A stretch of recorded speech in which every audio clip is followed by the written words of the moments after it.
Most men have no idea how powerful their words can be. They talk to impress, to please, to chase, but rarely do they speak in a way that pulls her in, not just for the moment, but in a way that lingers, that roots itself in her mind and leaves her thinking about you long after you're gone. See, it's not about saying the right lines, it's about speaking to something deeper in her. When you learn to do that, she doesn't just like hearing from you, she craves. Speaking with purpose and clarity is not just about delivering words. It's about embodying a sense of direction in your language that mirrors the direction in your life. When you speak, every syllable you release should be grounded in meaning. There should be a weight to your words, as if they've been chosen with care, not flung around in a scramble for approval or attention. When a woman hears a man speak with this kind of precision, she doesn't just hear him, she feels him. She perceives that he is rooted in something, his values, his beliefs, his path, and that presence is magnetic. Most men talk to fill the space. They speak in nervous rhythm, stammering through compliments, using laughter as a crutch, using flattery as a substitute for confidence. What they don't understand is that the fastest way to lose a woman's interest is to speak like you're asking for permission to exist in her presence. Purposeful speech reflects internal order. If your thoughts are chaotic, your words will betray you. You can fake a smile, but you cannot fake structure. She can sense at a deep and perhaps unconscious level whether your words are carrying something authentic or just echoing borrowed lines from movies, influencers, or worse, other failed men. Women have evolved to read subtext better than men.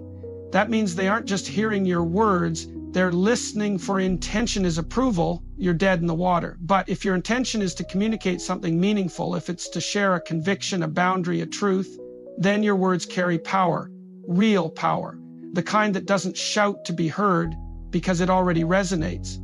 This doesn't mean you should become robotic or overly serious. You're not giving a lecture. You're speaking with the awareness that what you say matters. You're not afraid of silence. You don't rush to fill it. You allow space between your sentences because you understand that space gives meaning to the words. Men who are afraid of silence often overcompensate by rambling or over-explaining. And when you ramble, you diminish your presence. You sound like a man trying to convince himself, not someone who already knows. So instead, slow down. Let your tone be calm, measured, and deliberate. Be the kind of man who can say little and still say everything. Speaking with clarity also means speaking truthfully, not bluntly for the sake of appearing bold, but truthfully in the sense that you are saying what you mean, not what you think she wants to hear. If you disagree, say it, but do it with composure. If you admire something, say it without turning it into worship. If something bothers you, name it without being reactive. A woman will respect you more for stating a boundary than she will for silently enduring something that goes against your values. Clarity in speech is clarity in self, and that clarity is addictive to the female psyche because it offers certainty in a world full of uncertainty. What you say and how you say it tells her what kind of man you are before you've even proven anything. Your tone, your cadence, your pauses, they're all communicating your identity. And if you speak like a man who's aligned with his purpose, who knows what he believes and where he's going, you become infinitely more compelling. Not because you're trying to be impressive, but because you're too grounded to perform. And in a culture full of noise and posturing, that kind of presence isn't just attractive, it's rare. And rare things get remembered. Validation is a fundamental part of human connection, but it becomes dangerous when it slips into pedestalization. Many men make the mistake of thinking that constant praise, agreement, and emotional catering will earn a woman's affection. What they fail to understand is that true attraction isn't built on worship, it's built on mutual respect. When you validate a woman properly, you're acknowledging her reality, her thoughts, her feelings. You're letting her know that you see her, not through the lens of desperation, but through the lens of discernment. You're not trying to manipulate her emotions, you're trying to connect with them honestly. But the line between validation and pedestalization is thin. When a man places a woman above himself, when he treats her like a prize to be won rather than a partner to relate to, he subtly communicates that he believes she's more valuable than he is. That imbalance is not only unattractive, it's unstable. No woman wants to carry the emotional weight of being idolized. It creates pressure, it creates discomfort, and it strips away the natural polarity that allows authentic connection to form. When you pedestalize a woman, you are no longer relating to her as an equal, you are projecting onto her a fantasy, and in doing so, you disappear as a real man in the interaction. Proper validation comes from strength. It comes from the understanding that your words have value because you have. When you compliment her, it's not to earn points, it's to express something real. When you agree with her, it's not because you're afraid to disagree. It's because in that moment, what she said aligns with your truth. And when you disagree, you do so without fear, without aggression, and without the need to dominate. You do it because you respect the conversation enough to be honest, and that honesty is validating in itself. It tells her she's speaking to a man who doesn't bend just to be liked. This dynamic is powerful because it signals emotional sovereignty. A man who doesn't pedestalize is a man who doesn't seek external approval as his main source of self-worth.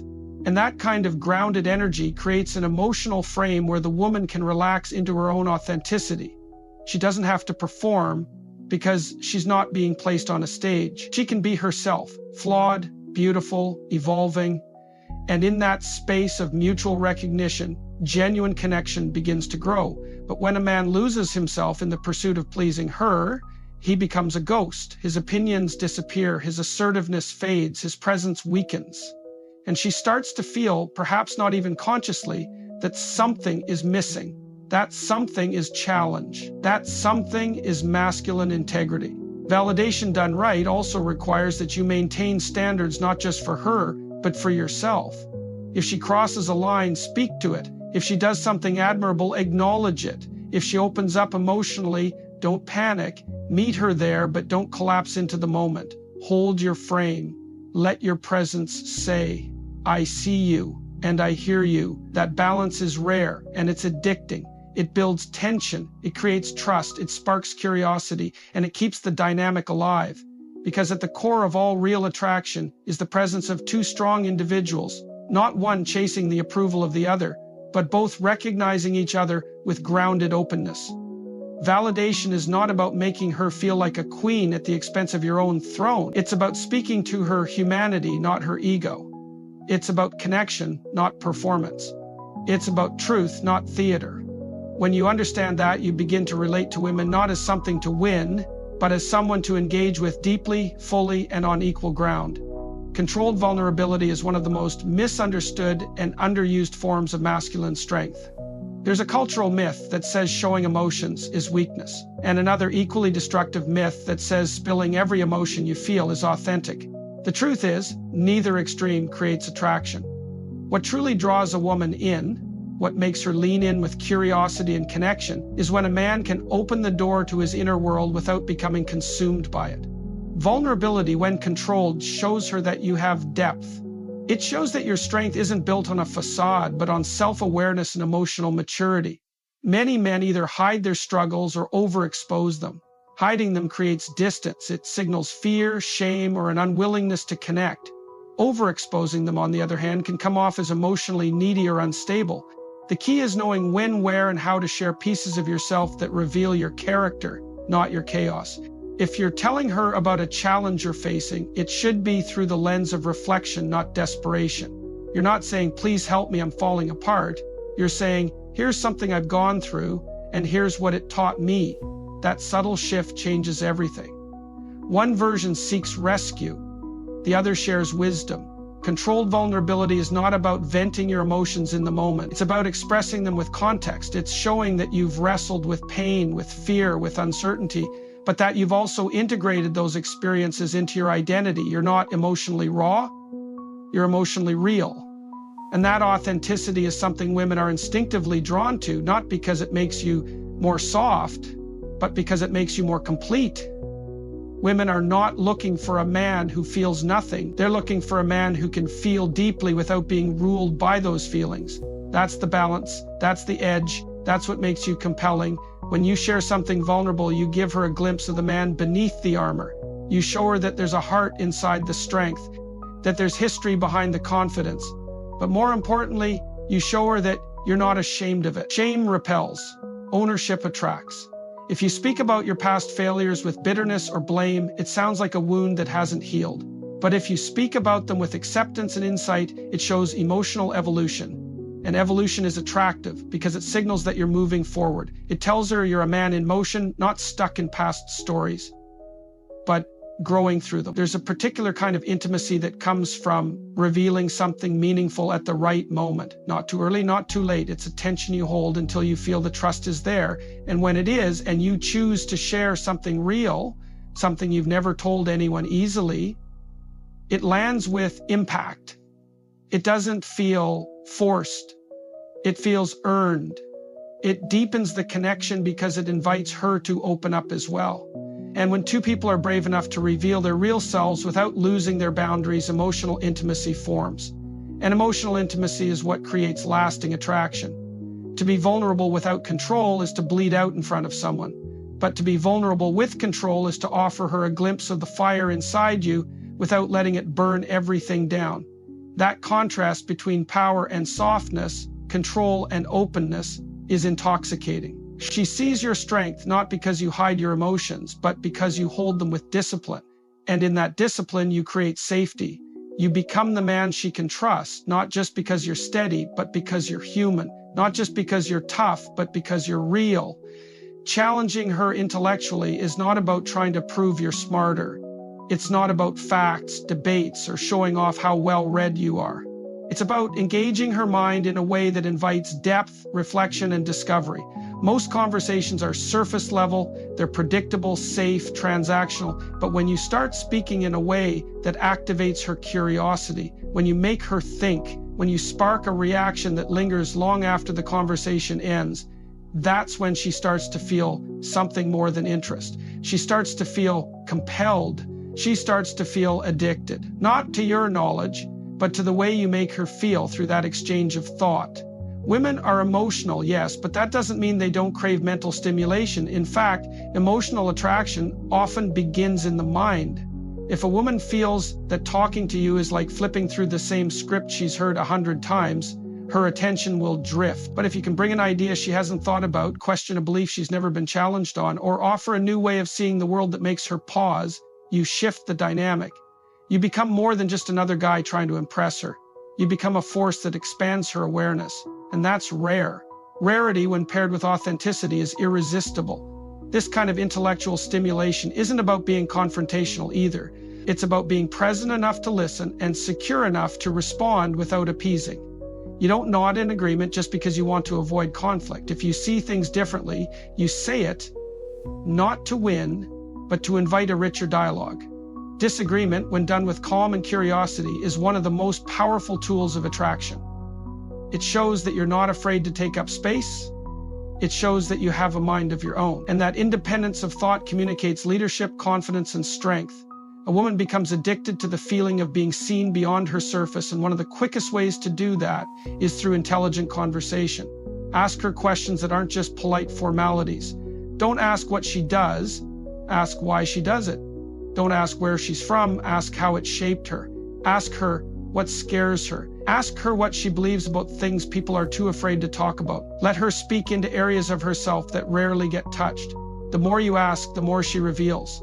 The more she reveals, the more connected she feels. And the more connected she feels, the deeper she falls. Not just for you, but for how she feels with you. There's a tension that exists when two minds meet, and neither is trying to dominate, but both are fully engaged. It's a dance. You're not trying to impress her with your intelligence. You're inviting her to step into yours. You're letting her feel the stability of your thoughts, the sharpness of your attention, the precision of your words. And when you can hold that space, when you can maintain intellectual pressure without being overbearing, it becomes a form of seduction. Not in the physical sense, but in the sense that you're stimulating her deepest levels of awareness. And awareness breeds intimacy. This is especially important in a world where many people talk, but few actually communicate, where most interactions are filtered through layers of performance. When you challenge her with presence, with thought, with questions that hit somewhere real, she remembers it. She feels like she's not just being spoken to, she's being understood and engaged.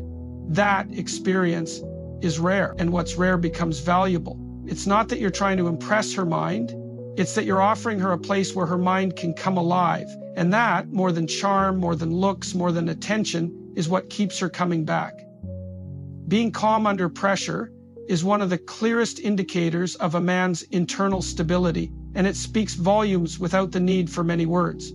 When things become uncertain, when emotions start to flare, when tension fills the air, most people react. They get louder, more defensive, more erratic. But the man who stays grounded, who doesn't rush to fix or control the moment, who doesn't get pulled into emotional chaos, he stands out. He becomes the center of gravity in the room, and that presence is deeply attractive to a woman, not because it's controlling, but because it's dependable. It gives her something to trust. In moments of emotional intensity, women are not only observing what you say, they're watching how you say it. Your tone, your breathing, your body language, the way your eyes move, all of it communicates whether you are grounded or reactive. If you raise your voice every time there's tension, if your words start racing, if your energy becomes erratic, you unconsciously signal instability. And to a woman, instability in a man does not feel safe. On the other hand, when you can stay composed, when you respond instead of react, you're showing her that pressure doesn't own you, and that self-possession becomes something she can lean into. This kind of calm isn't about suppressing emotion. It's not about pretending like nothing affects you. That's just stoicism worn like a mask, and it cracks under real stress. True calm comes from knowing your emotions, regulating them, and choosing your responses with intention. When a woman sees that you're capable of being emotionally present and emotionally steady, she feels a sense of relief. It's a subconscious reaction. She doesn't need to manage your emotional world. She doesn't have to worry about your reactions. That allows her to relax. And when a woman feels safe, emotionally and psychologically, her attraction deepens without force. Handling pressure well also means being aware of what you're trying to prove. Many men, when triggered, feel the need to assert dominance or regain control. They interrupt, they explain too much, they accuse, they defend. But all of that is noise. It's driven by ego and fear. A man who is secure in himself doesn't chase control. He holds frame. That means he listens without flinching. He speaks with clarity, not anger. He allows space for the other person's emotions without losing touch with his own boundaries. That's not passivity, that's strength. And it shows her that she's dealing with someone who knows how to lead through intensity, not collapse under it. There's also a deeper psychological signal happening when you stay calm under pressure. You're communicating that your internal world is not dictated by the external one, that you're not ruled by the chaos outside of you because you've done the work inside of you. This is rare. Most people are emotionally reactive. They're constantly pulled by moods, by stress, by projections.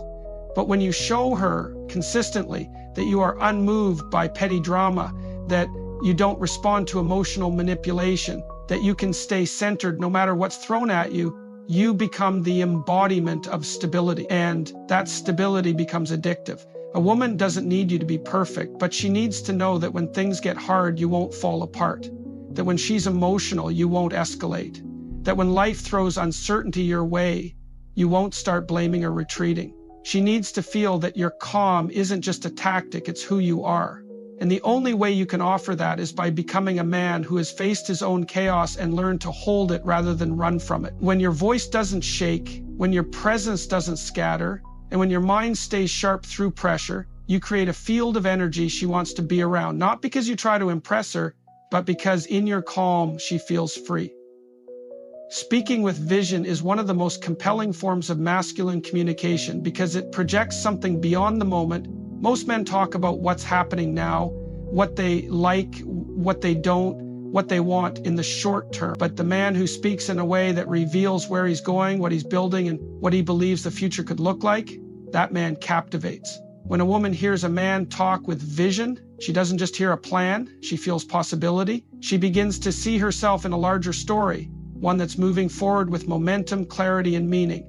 And it's that sense of direction, more than charm or clever words, that draws her in on a deeper level. A man with vision doesn't need to sell himself. He doesn't need to prove his value in the moment because the trajectory of his life speaks for him.